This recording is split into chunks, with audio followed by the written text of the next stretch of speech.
देश का सबसे बड़ा अस्पताल कई सारी चीज़ों के लिए पायनियर अस्पताल रहा है।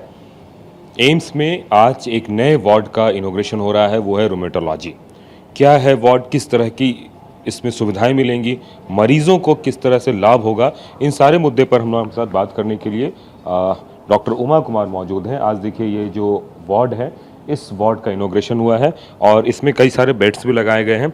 मैम, सबसे पहले तो कॉन्ग्रेचुलेशंस, आप लोगों को एक नया वार्ड मिल गया है और खास करके मरीजों को उम्मीद है कि इसका काफ़ी फ़ायदा मिलेगा। जी बिल्कुल, क्योंकि अब तक होता क्या था, जो रूमेटोलॉजी के मरीज होते थे उन बेचारों को एडमिशन में बहुत प्रॉब्लम आती थी। उनको हम रिक्वेस्ट कर कर के दूसरे डिपार्टमेंट में भर्ती कराते थे, क्योंकि प्राइवेट वार्ड में तो मरीज भर्ती हो जाता था, लेकिन जो जनरल वार्ड है, गरीब आदमी है, उसको जनरल वार्ड चाहिए तो मुश्किल आती थी। तो उनको बहुत बड़ा फ़ायदा होगा। दूसरी चीज़, जो हमारे रूमेटोलॉजी के पेशेंट्स होते हैं उसमें बहुत सारे सिस्टम्स इन्वॉल्व होते हैं, जैसे किडनी, लंग्स, ब्रेन, तो इमरजेंसीज भी होते हैं, तो वो एडमिट नहीं हो पाते थे, तो इसलिए उनको भी फ़ायदा होगा। इसके अलावा इस वार्ड में हमारी जो दूसरी सुविधाएं हैं वो भी मरीजों को मिल सकेंगी। जैसे ऑक्यूपेशनल थेरेपी है तो उनको ऑक्यूपेशनल थेरेपी की सुविधा वार्ड में मिल पाएगी। कभी कभी होता क्या है कि मरीज़ जो है वो उनको 24 घंटे के लिए भर्ती की ज़रूरत पड़ती है इंश्योरेंस वगैरह के पर्पजेज़ के लिए, तो भी वो हेल्प नहीं कर पाते थे। मैम, आमतौर पे रोमेटोलॉजी के मरीज को क्या परेशानी होती है और वो कौन सी ऐसी स्थिति होती है जिसमें एडमिशन की नौबत आती है? आमतौर पे जो मरीज हैं उसमें जोड़ों में तकलीफ़ होती है। जोड़ों के अलावा जो दूसरे अंग हैं, जैसे कि आँखें हैं, कान हैं, लंग्स है, किडनीज़ हैं, आते हैं, इन सब में भी गठिया का असर आता है। तो कुछ मरीज़ ऐसे होते हैं जिनको हार्ट की परेशानी हो गई, मान लीजिए हार्ट फेल हो गया, या एक कंडीशन कहते हैं पेरिकार्डियल एफ्यूजन, कि झिल्ली में पानी भर गया, या फिर आंतों में गैंग्रीन हो गई, बस्ट हो गई आते, या फिर मुंह से खूब ब्लीडिंग शुरू हो गई, हेमोप्टाइसिस होने लगी, तो ऐसे मरीज होते हैं उनको भर्ती की ज़रूरत पड़ती है। ये सारे इमरजेंसीज होते हैं। इसके अलावा गैंग्रीन का नाम आपने सुना होगा कि गैंग्रीन हो जाती है, उसकी भी काफ़ी वजह गठिया होती है। तो ऐसे कुल मिला के ज़्यादातर लोगों को तो नहीं ज़रूरत पड़ती, less than 5% patients only require admission, but वो भी एक अच्छा नंबर है जिनको मदद की ज़रूरत अगर हम होती देश है। में रोमेटोलॉजी के पेशेंट की बात करें तो उसकी तादाद कितने परसेंट के आसपास होगी?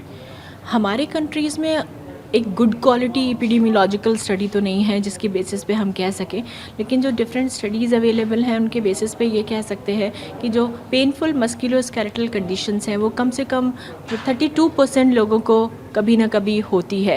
इसके अलावा जैसे रूमेटॉइड आर्थराइटिस है वो 1% पॉपुलेशन में मिलती है, ल्यूपस है वो उससे कम है, एंकाइलोजिंग स्पॉन्डिलाइटिस है, स्पॉन्डाइलो आर्थराइटिस है वो उससे कम है।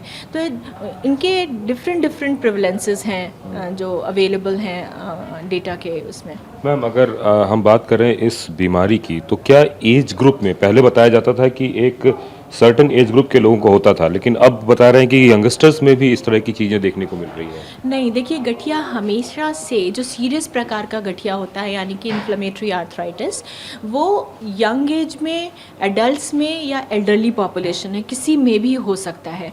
और आपको ये जान के हैरानी होगी कि जो ऑटो इम्यून प्रकार का गठिया होता है वो रिप्रोडक्टिव एज ग्रुप में ज़्यादा होता है, यानी कि 15 to 45 वाला जो एज ग्रुप होता है उसमें सीरियस प्रकार का गठिया ज़्यादा कॉमन होता है। जो उम्र वाला होता है वो ऑस्टियो आर्थराइटिस होता है। ऐसे मरीज ज़्यादातर ऑर्थोपेडिक सर्जन के पास जाते हैं या फिर एक्सरसाइज के लिए जा सकते हैं, पीएमआर डिपार्टमेंट्स में चले जाते हैं। तो ये किसी भी एज ग्रुप में हो सकता है गठिया की प्रॉब्लम। और एक बार मरीज अगर एडमिट होता है तो कितने दिनों तक मैम उसको आमतौर पे एडमिट होना पड़ता है वैसे? ये तो कहना मुश्किल है। अगर किसी को हार्ट मतलब लंग्स की प्रॉब्लम हो गई है, for example interstitial lung disease हो गया और रेस्पिरेटरी फेलियर हो गया उसको, तो अब उसको कितने दिन में रिकवरी होगी, जो दवा हमने दी वो काम करेगी या नहीं करेगी, और एक सर्टेन टाइम के बाद काम करती है, नहीं की तो दूसरे पे दवा दी जाएगी। तो कोई हो सकता है किसी मरीज को 1-2 महीने की ज़रूरत हो जाए और कोई मरीज 3-4 दिन 5 दिन में ठीक होके चला जाए। तो it varies according to patient's condition. तो निश्चित रूप से जो नया वार्ड बना है मैम, उसमें इक्विपमेंट वगैरह सब है या फिर अभी इंस्टॉलेशन वगैरह होना बाकी है? नहीं, ये पूरा वेल इक्विप्ड वार्ड है जहाँ पे बेड्स भी हैं। और सबसे अच्छी बात यह है क्योंकि जिनको गठिया होता है उनको डिसेबिलिटीज़ हो जाते हैं, उनका उनका फंक्शनल स्टेटस अफेक्टेड होता है, तो उनको ध्यान में रख के ये वार्ड बनाया गया है। चाहे उनके पेशेंट्स के वॉशरूम हो, चाहे वह जनरल वार्ड हो, या फिर हमारे बेड्स हो। और दूसरा ये देखा गया है कि हमने सोचा है अल्ट्रासाउंड मशीन यहाँ पे रखी है, तो मूवेबल मशीन होगी। हाँ, पोर्टेबल नहीं है, अच्छा। मेन मशीन है। सो वी हैव 2 मशीन्स, तो एक यहाँ पर हमारी रखी रहेगी, तो किसी पेशेंट का जॉइंट का अल्ट्रासाउंड अगर करना है, क्योंकि इंजेक्शंस जॉइंट में लगा दिए जाते हैं आजकल अल्ट्रासाउंड गाइडेड, या फिर कोई और चीज़, बहुत सारे गाउटी कंडीशंस हैं, उसमें कुछ स्पेसिफिक फाइंडिंग्स मिलते हैं, तो मस्कुलोस्केलेटल अल्ट्रासाउंड कहते हैं इसको, जो किया जाता है इन मरीजों में, वो है।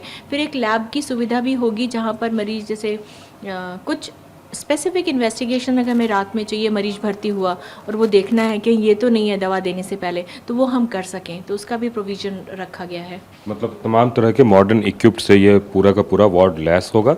और ये फंक्शनल आज से शुरू हो गया है जी, आज जैसे आपने देखा, आज इनॉग्रेट हुआ है और इसमें एडमिशन शुरू हो जाएंगे कल से। तो निश्चित रूप से जो रोमेटोलॉजी के मरीज़ हैं उनके लिए एक खुशखबरी है। खुशखबरी इस बात को लेकर कि अगर उन्हें एडमिशन की ज़रूरत है, खास करके जनरल वार्ड में, अब तक एम्स में प्राइवेट वार्ड में एडमिशन होता था, तो जनरल वार्ड में अब बाकायदा उनकी एडमिशन्स हो पाएंगे।